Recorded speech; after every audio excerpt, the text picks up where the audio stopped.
आज पीएम मोदी दिल्ली के पूसा इंस्टीट्यूट में एमएस स्वामीनाथन सेंचुरी कॉन्फ्रेंस का उद्घाटन करेंगे। इस सम्मेलन का मकसद किसानों की आय बढ़ाने और टिकाऊ खेती को बढ़ावा देना है। इसमें देश विदेश के वैज्ञानिक शामिल होंगे। मोदी इसमें ग्रीन रिवॉल्यूशन और खेती में बदलाव पर बात करेंगे। सम्मेलन के दौरान स्वामीनाथन पुरस्कार भी दिया जाएगा। प्रधानमंत्री नरेंद्र मोदी 31 अगस्त को चीन के तियानजिन शहर में होने वाले शंघाई सहयोग संगठन SCO सम्मेलन में हिस्सा ले सकते हैं। अगर ऐसा होता है तो यह मोदी का 7 साल बाद चीन का पहला दौरा होगा। यह दौरा ऐसे समय पर हो रहा है जब भारत और अमेरिका के बीच ट्रेड को लेकर तनाव है। भारत और फिलीपींस के बीच मजबूत रिश्तों के लिए भारत ने फिलीपींस के नागरिकों को फ्री वीजा देने का ऐलान किया है। इसके साथ ही दोनों देशों के बीच उड़ानों और व्यापार को बढ़ावा देने की योजना बनाई गई है।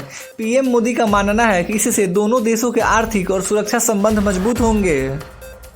अमेरिकी राष्ट्रपति डोनाल्ड ट्रंप ने भारत से आने वाले कुछ उत्पादों पर 25% का अतिरिक्त आयात शुल्क यानी टैरिफ लगा दिया है। इससे भारत के कपड़े, आभूषण और स्टील जैसे सेक्टर को नुकसान होगा।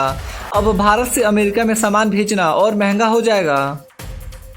डोनाल्ड ट्रंप के टैरिफ फैसले पर कांग्रेस नेता राहुल गांधी और शशि थरूर ने मोदी सरकार को निशाने पर लिया है। उन्होंने कहा कि ये भारत के साथ आर्थिक ब्लैकमेल है और सरकार को अमेरिका के सामने झुकना नहीं चाहिए। विपक्ष का कहना है कि सरकार को सख्त कदम उठाने चाहिए। प्रधानमंत्री मोदी का चीन दौरा अमेरिका के टैरिफ फैसले के बीच हो रहा है, इसलिए इसे रणनीतिक फैसला माना जा रहा है। जानकारों का मानना है कि भारत अब चीन, रूस और अन्य एशियाई देशों के साथ साझेदारी को मजबूत कर रहा है ताकि अमेरिका के दबाव को संतुलित किया जा सके। 6 अगस्त को प्रधानमंत्री मोदी ने नई दिल्ली में कर्तव्य भवन का उद्घाटन किया। यह भवन लोकतंत्र और संविधान की भावना का प्रतीक माना जा रहा है। इसमें कई मंत्रालय और सरकारी विभाग काम करेंगे। मोदी ने कहा कि यह भवन देश की सेवा भावना को दर्शाता है। प्रधानमंत्री नरेंद्र मोदी ने फिलीपींस के राष्ट्रपति से मुलाकात की और दोनों देशों के बीच रक्षा, व्यापार और तकनीकी सहयोग पर चर्चा की। दोनों देशों ने इंडो पैसिफिक क्षेत्र में शांति और स्थिरता बनाए रखने के लिए एकजुट होकर काम करने का निर्णय लिया।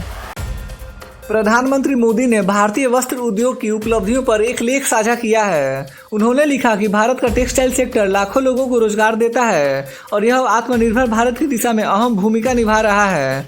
उन्होंने लोगों से स्वदेशी वस्त्र अपनाने की अपील की। उत्तराखंड के उत्तरकाशी जिले में एक बड़ा हादसा हुआ जिसमें कई लोगों की मौत हुई। इस पर प्रधानमंत्री मोदी ने शोक जताया और पीड़ित परिवारों को हर संभव मदद करने का भरोसा दिलाया। उन्होंने ट्वीट कर कहा कि सरकार हर पीड़ित के साथ खड़ी है। दिल्ली की मुख्यमंत्री रेखा गुप्ता ने एक नई स्वच्छता मुहिम की शुरुआत की। उन्होंने कहा कि राजधानी को साफ और सुंदर बनाना उनकी प्राथमिकता है। अभियान के तहत हर वार्ड में सफाई कर्मियों की संख्या बढ़ाई जाएगी। रेखा गुप्ता सरकार ने दिल्ली में पानी की सप्लाई और बचत को लेकर नया जल नीति मसौदा पेश किया। इसमें कहा गया है कि हर नए घर में वर्षा जल संचयन सिस्टम जरूरी होगा। दिल्ली में बढ़ते महिला अपराध को लेकर मुख्यमंत्री रेखा गुप्ता ने कैबिनेट की आपात बैठक बुलाई। उन्होंने दिल्ली पुलिस से कहा कि हर थाने में महिला हेल्प डेस्क सक्रिय किया जाए। सीएम रेखा गुप्ता ने कहा कि अब दिल्ली में सरकारी गाड़ियां सिर्फ इलेक्ट्रिक होंगी। नए सरकारी टेंडर में ईवी होना जरूरी होगा। दिल्ली सरकार ने घोषणा की है कि राजधानी के 10 प्रमुख इलाकों में एंटी स्मॉग टावर लगाए जाएंगे। इसका मकसद सर्दियों में वायु प्रदूषण को कम करना है। बिहार के मुख्यमंत्री नीतीश कुमार ने 200 नई ग्रामीण सड़कों का उद्घाटन किया। उन्होंने कहा कि गांवों को शहरों से जोड़ना उनका संकल्प है। नीतीश सरकार ने राज्य के सरकारी स्कूलों के लिए 600 करोड़ का अतिरिक्त बजट पास किया है। इससे डिजिटल क्लासरूम बनाए जाएंगे। बिहार के पटना में महिला विकास सम्मेलन का आयोजन हुआ। नीतीश कुमार ने कहा कि महिलाओं को आत्मनिर्भर बनाने के लिए राज्य सरकार विशेष योजनाएं चला रही है। बिहार में बाढ़ग्रस्त इलाकों का दौरा कर सीएम नीतीश कुमार ने राहत कार्यों की समीक्षा की और लोगों से मुलाकात कर सहायता देने का आश्वासन दिया।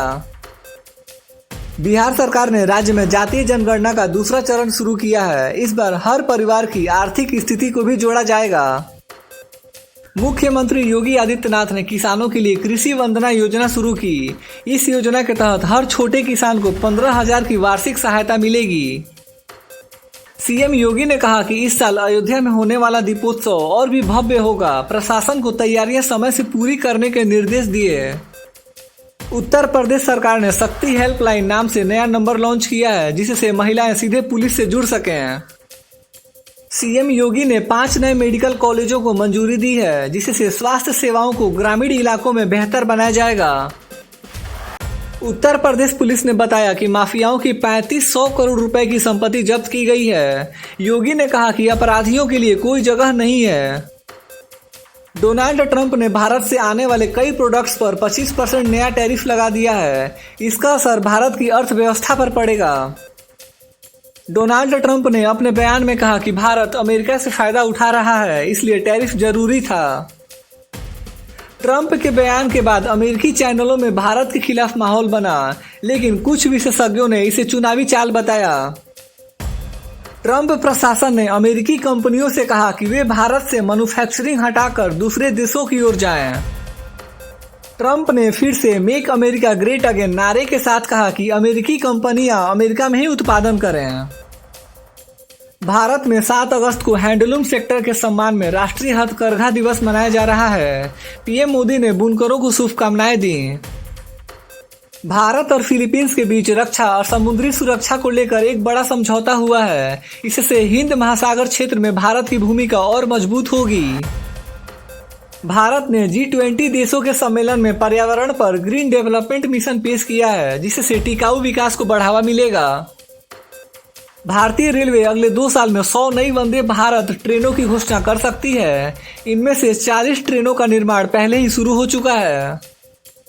IOCL और HPCL ने आज पेट्रोल और डीजल की कीमतों में 1 रुपए की कमी की है। दिल्ली, मुंबई और कोलकाता में भी इसका असर दिखा। वित्त मंत्रालय के मुताबिक भारत की अर्थव्यवस्था 2025 से 26 में 7.8% की दर से बढ़ेगी। यह दुनिया की सबसे तेज रफ्तार अर्थव्यवस्थाओं में रहेगी। भारत सरकार ने बताया कि भारत में अब 90 करोड़ लोग इंटरनेट का इस्तेमाल कर रहे हैं। डिजिटल पेमेंट में भी इंडिया टॉप पर है। केंद्र सरकार ने कहा कि 3 करोड़ किसानों को फसल बीमा के तहत 12,000 करोड़ की राशि दी गई है। भारत सरकार ने 14 चीनी ऐप्स को बैन कर दिया है, जो डेटा सुरक्षा का उल्लंघन कर रहे थे। स्टार्टअप इंडिया के तहत भारत सरकार ने बताया कि अब तक 1.2 लाख स्टार्टअप भारत में रजिस्टर्ड हैं, जिनमें से 10,000 सिर्फ इस साल जुड़े। भारत सरकार ने 2026 तक हर गांव में इंटरनेट सुविधा पहुंचाने का लक्ष्य रखा है। इस योजना के तहत 4G टावर और फाइबर नेटवर्क लगाया जाएगा। केंद्र सरकार ने नई योजना शुरू की है, जिसके तहत हर घर की छत पर सोलर पैनल लगाने पर सब्सिडी मिलेगी। भारत सरकार ने 5 लाख रुपए तक का हेल्थ कवर देने वाली योजना की घोषणा की है। इस योजना का नाम सर्वजन सुरक्षा योजना है, जो सभी नागरिकों को कवर करेगी। भारत सरकार ने महिलाओं के लिए खास स्टार्टअप मिशन लॉन्च किया है। इसमें महिलाओं को 50 लाख रुपए तक का फंड और ट्रेनिंग सपोर्ट मिलेगा। भारत सरकार ने सभी सरकारी स्कूलों में स्मार्ट क्लास और डिजिटल लर्निंग लागू करने का लक्ष्य रखा है। भारतीय मौसम विभाग ने उत्तराखंड के कई जिलों में अगले 48 घंटे में भारी बारिश की चेतावनी दी है। 4 धाम यात्रा पर इसका असर दिख सकता है। दिल्ली में आज सुबह से ही बादल छाए रहे और कई इलाकों में हल्की बारिश हुई। मौसम विभाग ने अगले 2 दिन भी इसी तरह के मौसम की भविष्यवाणी की है। उत्तर प्रदेश और बिहार के कुल 20 जिलों में भारी बारिश का अलर्ट जारी किया गया है। लोगों को बिना जरूरत बाहर न निकलने की सलाह दी गई है। पूर्वोत्तर भारत में मानसून की धारा बहुत तेज हो गई है। असम, पश्चिम बंगाल और मेघालय में अगले 5 दिन भारी से भारी बारिश हो सकती है। भारतीय मौसम विभाग की जानकारी के अनुसार कई राज्यों उत्तरी, पूर्वी, दक्षिणी और पूर्वोत्तर भारत में भारी से भारी बारिश जारी है। मौसम विभाग ने आगामी दिनों में और बरसात की चेतावनी जारी की है।